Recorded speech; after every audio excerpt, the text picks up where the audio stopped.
Alright guys, what's up? Bobo Gaming here, or McTendr Gaming, whatever you want to call it. And today I'm bringing you, actually we are, because we have a special guest here. The other person on our channel is here. And we're bringing you some multi-team tips and tricks video, because multi-team is kind of a hard concept to grasp because it's 3 versus 3 versus 3. Now there are ways you can play it, because the first time you might play it you don't know what to do and you'll just go, whatever, nope, I don't want to play this anymore. So one tip is stay with your team. Now what I mean by that is don't run away. Like today, I haven't played multi-team in a long time, but I actually had fun with this one because I was mostly staying with my team, or I was backing them up. That's one tip. Now, the way you kind of go about this is you want to stay in cover with your team. Like, what I mean by that is stay in cover next to your teammate at an opposite point of view so that you can back them up or they can back you up. Alright, I'm going to send you to the next person. Alright guys, Cuban Jake here. I have a little tip here for multi-team. Alright, come on, keep going. Don't use suppressors. You want the enemy to kind of find out where you are, and you want them to kind of go to you. But you also want to have your own little corner of the map with you and your teammates so you can kind of guard it, kind of draw them in, use the little technique. Yeah, we do that at a point in the game. You'll see it here pretty soon. And once you're doing that, they'll eventually just be like, it's like you're fishing in the ocean, man. They're just going to come in. It's like bees with honey. You spread it all over. Okay, so another tip is don't be afraid to run out in the map, because you know that your teammates are going to probably have your back if so. Like in this game, I almost died, but my teammate helps me get out of that tight situation. And know your map, because if you don't know your map, I mean, most by now people know the maps, but so let's say you're starting out and you don't know really anything. Know the map, like first study it before you play it. Go into like a combat training or something, or by yourself in a private match and just kind of run around the map, get a feel for it, see some good vantage points and unvantage points. Stop laughing.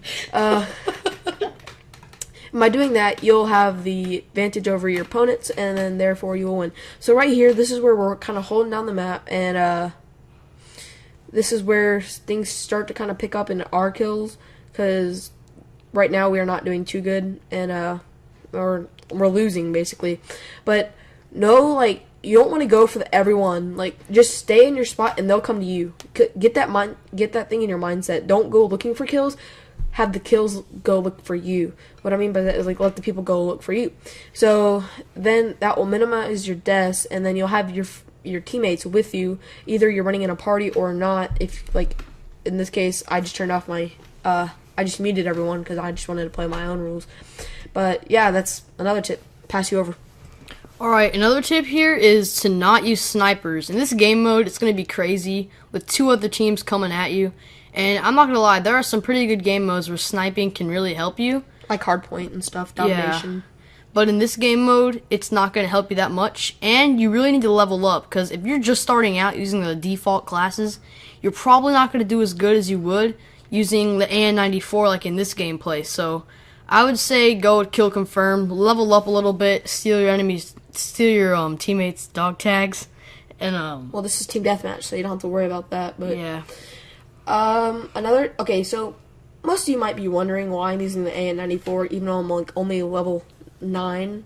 Well, see, I prestiged, and I used my prestige token to ultimately unlock this weapon. Now, by doing that, I could have this weapon until I'm master prestige and further. Like, I'll have it forever now.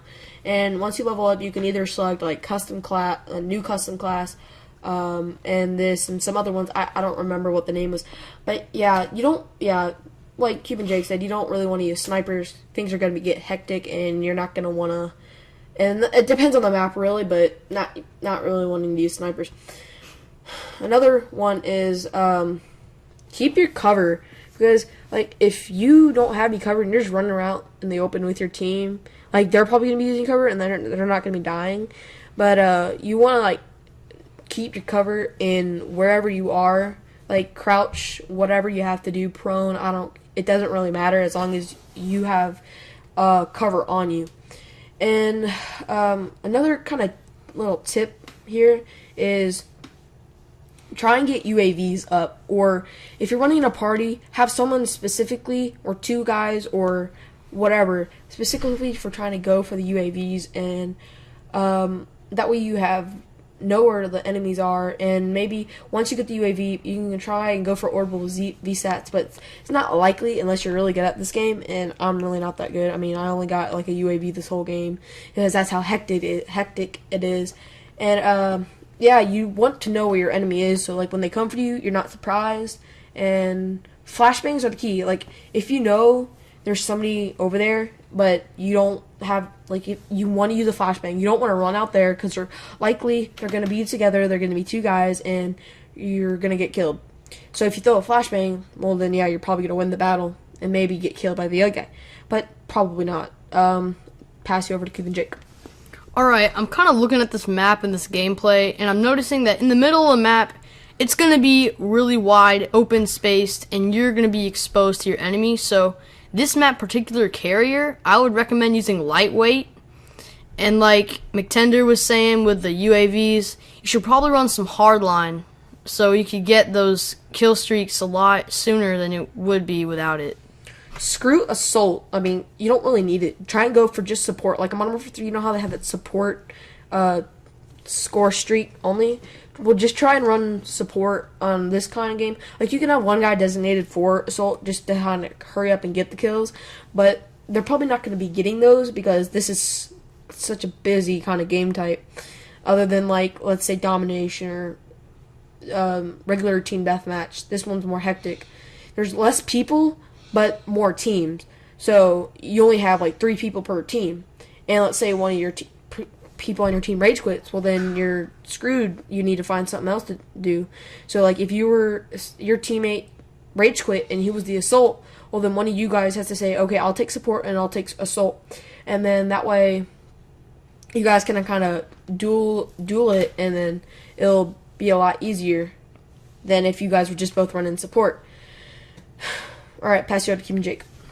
You know, you really got to use mics just for multiplayer in general. You need to communicate with your teammates, so you're not just you're not standing out there shooting people, shooting at random crap. You need to be able to communicate with your teammates, make up some kind of plan, and just execute that plan and try to get those kills and try and get that score and win the match overall.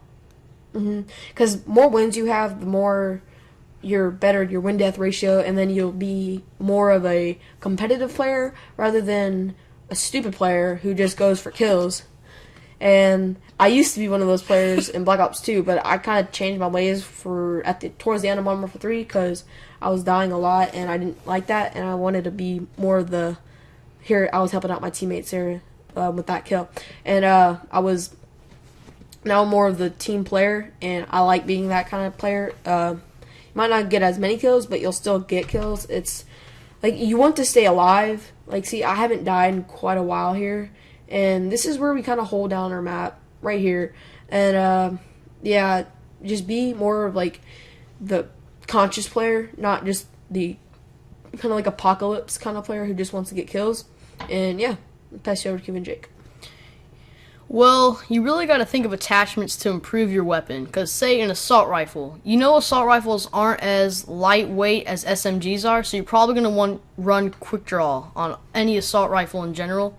And just my experience with the AN-94, I think the stock helps too, as far as just aiming down sights, trying to get around corners and get those enemy kills.